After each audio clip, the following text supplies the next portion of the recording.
Hello, hello.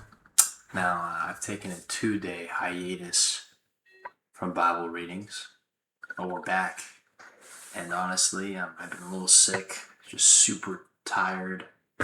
That's not an excuse. And someone very important to me reminded me that I actually had to do Bible reading. So, you know who you are. Shout out to you, bro. I love you. And so you gave me the motivation and encouragement to read a chapter tonight. It is December. It's January 8th, 2026, 11:28 p.m. I'm about to finish this chapter, get ready for bed, and just watch Fallout Season 2 in bed. Let's do this. Genesis chapter 43, the second journey to Egypt. Let me move the camera so you can see this. Okay. Now the famine was still severe in the land, so when they had eaten all the grain they had brought from Egypt, their father said to them, "Go back and buy us a little more food." But Judah said to him, "The man warned us solemnly, 'You will not see my face again unless your brother is with you. And if you will send our brother along with us, we will go down and buy food for you. But if you will not send him, we will not go down, because the man said to us, "You will not see my face again unless your brother is with you." Israel asked, "Why did you bring this trouble on me by telling the man you had another brother?"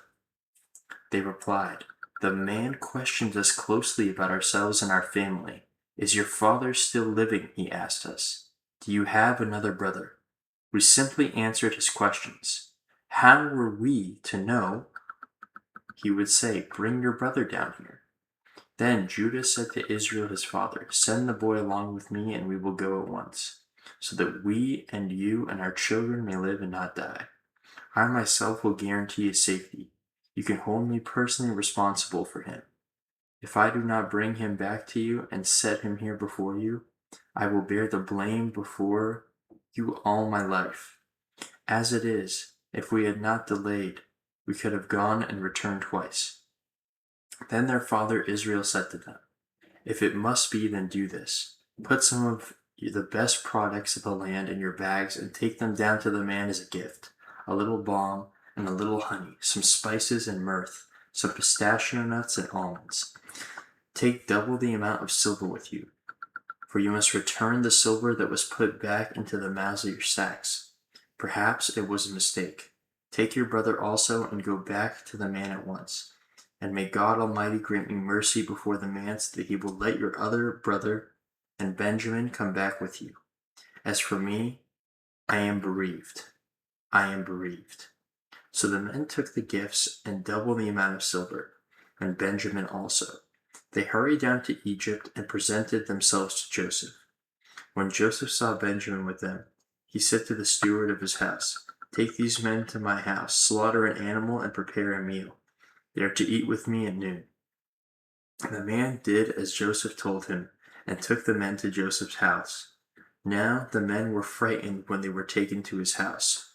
They thought, 'We were brought here because of the silver that was put back into our sacks the first time. He wants to attack us and overpower us and seize us as slaves and take our donkeys.'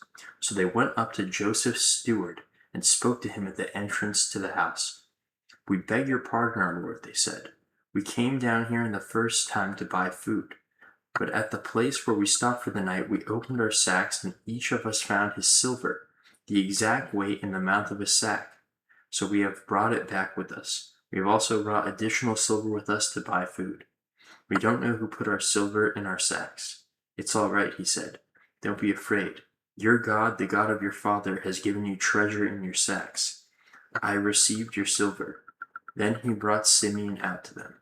The steward took the men into Joseph's house, and gave them water to wash their feet, and provided fodder for their donkeys.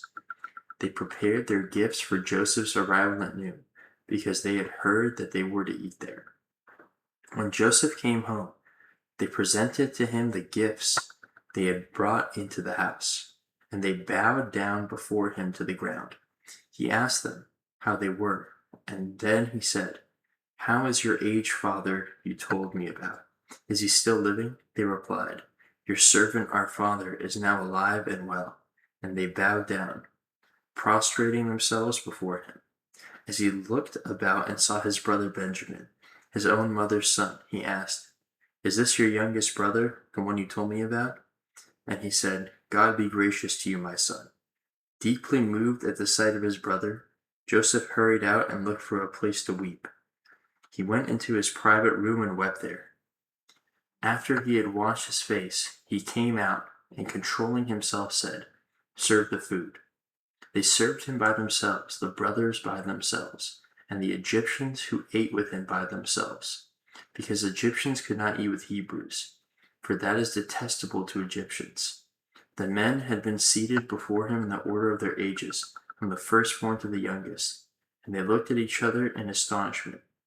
When portions were served to them from Joseph's side, Benjamin's portion was 5 times as much as anyone else's, so they feasted and drank freely with him. Okay, guys, I know I said, I know we usually do 1 chapter, but I'm just really feeling a 2-chapter thing here, so kind of spur of the moment.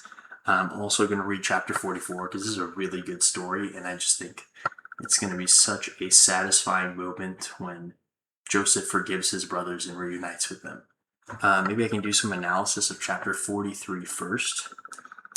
So let's get into that. Something that stood out to me was the part at the end where they talked about the Hebrews and the Egyptians not eating together. So I want to confirm, Joseph is still known to be Hebrew, so he's eating with his brothers, and that's why they're surprised, because they realize he's Hebrew, right? I just want to confirm that. So Joseph, if you watch his face, he came out. He says, "Serve the food."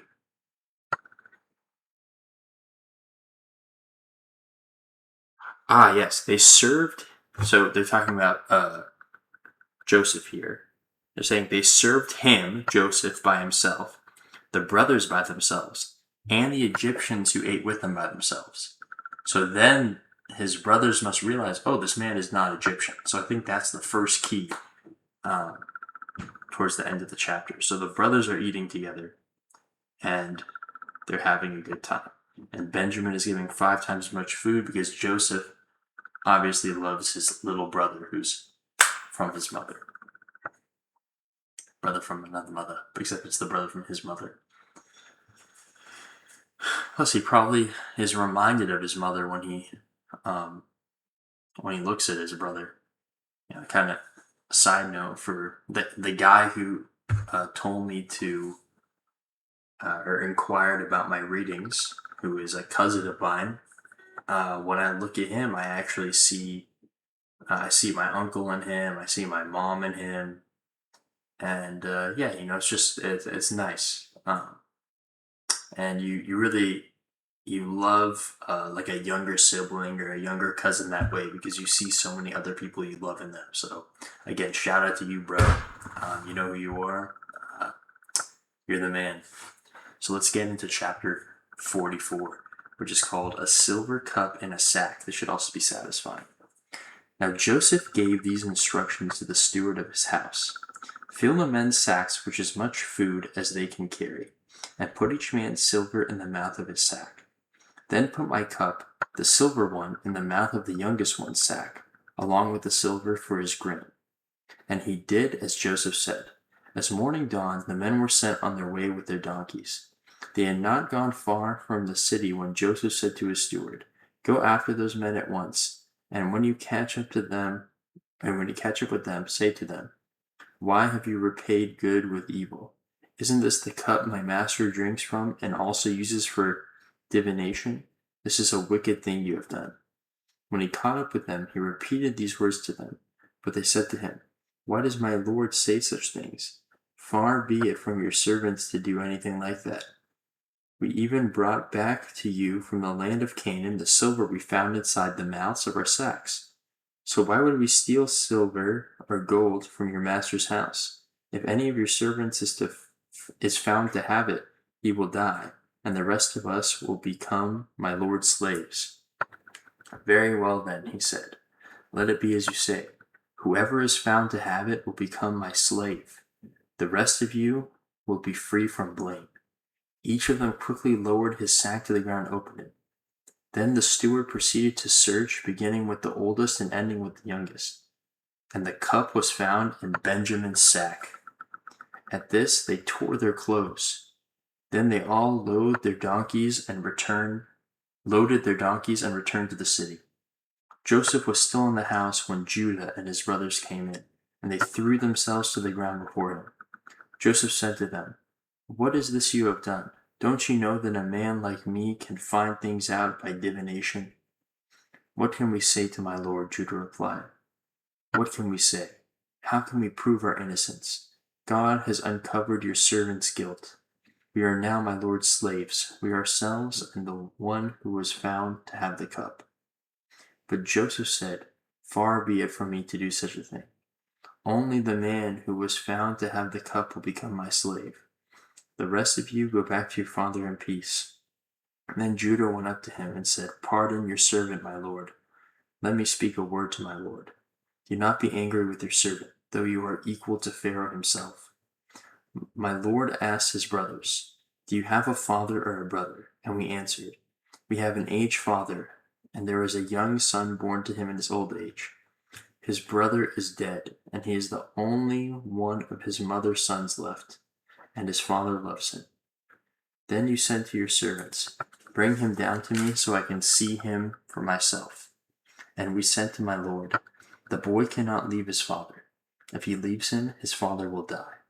But you told your servants, "Unless your youngest brother comes down with you, you will not see my face again." When we went back to your servant my father, we told him what my lord had said. Then our father said, "Go back and buy a little more food." But we said, "We cannot go down. Only if our youngest brother is with us will we go. We cannot see the man's face unless our youngest brother is with us." Your servant my father said to us, "You know that my wife bore me 2 sons.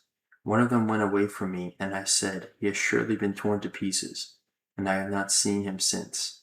If you take this one from me too and harm comes to him, you will bring my gray head down to the grave in misery.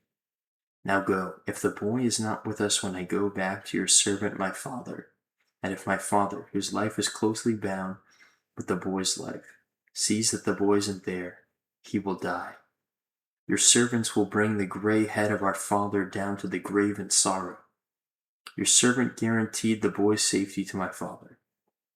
I said, "If I do not bring him back to you, I will bear the blame before you, my father, all my life. Now then, please let your servant remain here as my lord's slave in place of the boy, and let the boy return with his brothers. How can I go back to my father if the boy is not with me? No, do not let me see the misery that would come down on my father." Oh, wow. What a chapter. So obviously this is all done by Joseph. He's planted the cup to make a big spectacle, revealing himself. And now, of course, I think Judah has come because he's responsible for Benjamin's life, who's the youngest. And he is basically getting on his knees and explaining to Joseph, who he just thinks at this point is still Pharaoh's right-hand man, that he can't go back home without his little brother Benjamin. Benjamin cannot be kept as a slave. Otherwise, their father Jacob would surely die. And he's desperate and he's on his knees. And I think I'm going to also read chapter 45 because this is just too good. I mean, it's literally called Jacob Makes Himself Known. That's the chapter. So let's get into it. Jacob makes himself known. Oh, this is going to be good. Then Joseph could no longer control himself before all his attendants, and he cried out, "Have everyone leave my presence." So there was no one with Joseph when he made himself known to his brothers. And he wept so loudly that the Egyptians heard him, and Pharaoh's household heard about it. Joseph said to his brothers, "I am Joseph. Is my father still living?" But his brothers were not able to answer him, because they were terrified at his presence. Then Joseph said to his brothers, come close to me." When they had done so, he said, "I am your brother Joseph, the one you sold into Egypt. And now, do not be distressed, and do not be angry with yourselves for selling me here, because it was to save lives that God sent me ahead of you. For 2 years now there has been famine in the land, and for the next 5 years there will be no plowing and reaping. But God sent me ahead of you to preserve for you a remnant on earth, and to save your lives by a great deliverance. So then, it was not you who sent me here, but God. He made me a father to Pharaoh, he made me father to Pharaoh, lord of his entire household and ruler of all Egypt. Now hurry back to my father and say to him, 'This is what your son Joseph says. God has made me lord of all Egypt. Come down to me, don't delay. You shall live in the region of Goshen, and be near me, you, your children and grandchildren, your flocks and herds, and all you have. I will provide for you there, because 5 years of famine are still to come. Otherwise you and your household and all who belong to you will become destitute. You can see for yourselves, and so can my brother Benjamin, that is really who I am speaking to you. That it is really I who am speaking to you. Tell my father about all the honor accorded me in Egypt, and about everything you have seen, and bring my father down here quickly." Then he threw his arms around his brother Benjamin and wept, and Benjamin embraced him weeping. And he kissed all his brothers and wept over them. Afterwards, his brothers talked with him. When the news reached Pharaoh's palace that Joseph's brothers had come, Pharaoh and all his officials were pleased. Pharaoh said to Joseph, "Tell your brothers, do this, load your animals and return to the land of Canaan. And bring your father and your families back to me. I will give you the best land of Egypt, and you can enjoy the fat of the land." You are also directed to tell them, "Do this, take some carts from Egypt to your children and your wives, and get your father and come here. Never mind about your belongings, because the best of all Egypt will be yours." So the sons of Israel did this. Joseph gave them carts, as Pharaoh had commanded, and he also gave them provisions for their journey. To each of them he gave new clothing, but to Benjamin he gave 300 shekels of silver and 5 sets of clothes. And this is what he sent to his father: 10 donkeys loaded with the best things of Egypt, and 10 female donkeys loaded with grain and bread and other provisions for his journey. And then he sent his brothers away, and as they were leaving, he said to them, "Don't quarrel on the way." So they went up out of Egypt and came to their father Jacob in the land of Canaan. They told him, "Joseph is still alive. In fact, he is ruler of all Egypt." Jacob was stunned. He did not believe them. But when they told him everything Joseph had said to them, and when he saw the carts Joseph had sent to carry him back, the spirit of their father Jacob revived. And Israel said, "I'm convinced. My son Joseph is still alive. I will go and see him before I die." Wow, what an awesome story. That was incredible. Definitely the right call to read all those chapters. Man, this is like the manual to life. That's also something else my cousin sent me. Man, shout out to you, dude. You just drop in straight fire. I mean, you sent me this. He sent me like a reel on Instagram that said, like, life is a game, and this is literally like the tutorial, or it's like the cheat sheet to how to win the game. And it's true. You just got to read the book, man. I mean, that was so heartwarming. That was crazy. So what happened? Joseph kind of, plays with his brother's minds to reveal himself dramatically in the end. And he's going to come and deliver Israel, which is not only his father Jacob, but also Israel, because he's again preserving this great lineage of the Hebrews, and his entire people are now going to come and be welcomed in Egypt by Pharaoh, and they're going to have the fat of the land, as he said. And he's going to be reunited with his father, and boy, is Jacob happy that he's going to see Joseph before he dies, because I know those two have missed each other. Wow. What an incredible episode. That was so heartwarming. I'm going to sleep well tonight. Thank you for, if you're watching this. I just, no matter what time it is, I hope you're blessed. God loves you. You know what? I love you. Have a great time with your life.